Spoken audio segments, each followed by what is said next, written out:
So it is September of 2020, and most of us have been stuck in our homes since mid-March, so about 6 months. And it makes me wonder, would you describe your home after being stuck there for 6 months as more peaceful, restful, maybe more joyful?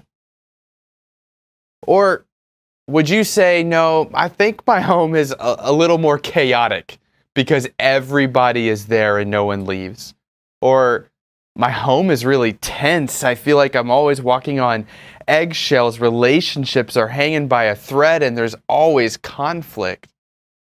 Or maybe you would say your home is lonely because you're there by yourself all the time. How would you describe your home after these 6 months? I think most people would use the word disappointing.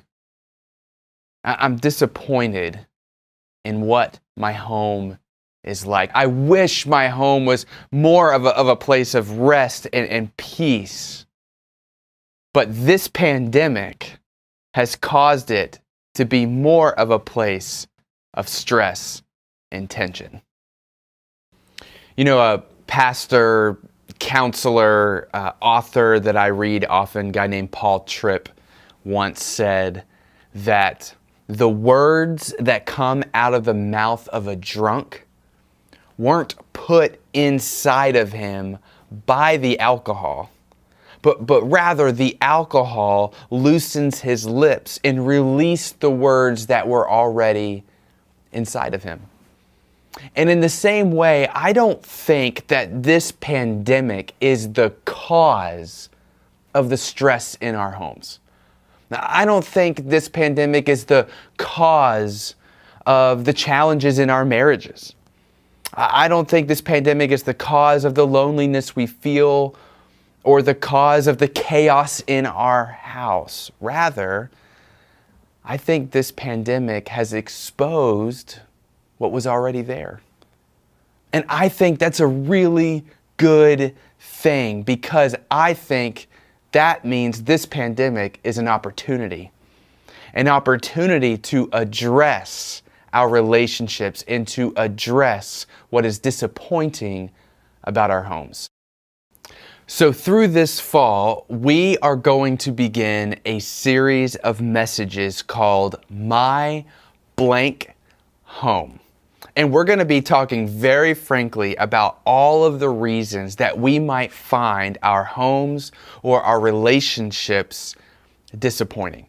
Okay? My blank home. How would you fill in the blank? Would you say, I have an unromantic home. My marriage has just cooled off and it just feels like we're roommates living together trying to navigate life.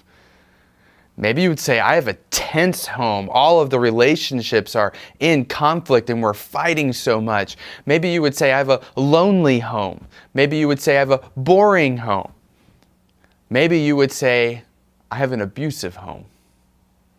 That the things that I have to endure when the door shuts at night are just a horror. Maybe you would say, I have a shameful home. Because I'm just reminded every single day about how I'm dropping the ball in all of the different roles and responsibilities that I now need to play in my home. And so I want to invite you to tune in to the online Grace Hill Church worship service this Sunday, September 13th, as we start this series, because we are going to talk about something that every single one of us needs to hear and believe. And that is, no matter your situation, no matter how impossible things feel right now, no matter how stressful things are right now, there is hope for you to have a home that is marked by rest and peace and joy and meaningful relationship. And the reason that I can say that so confidently is because of something that Jesus said in the Bible In the book of John, chapter 14, verse 23, Jesus said this. He said, "All who love me, my Father will love them, and we will come and make our home with each of them."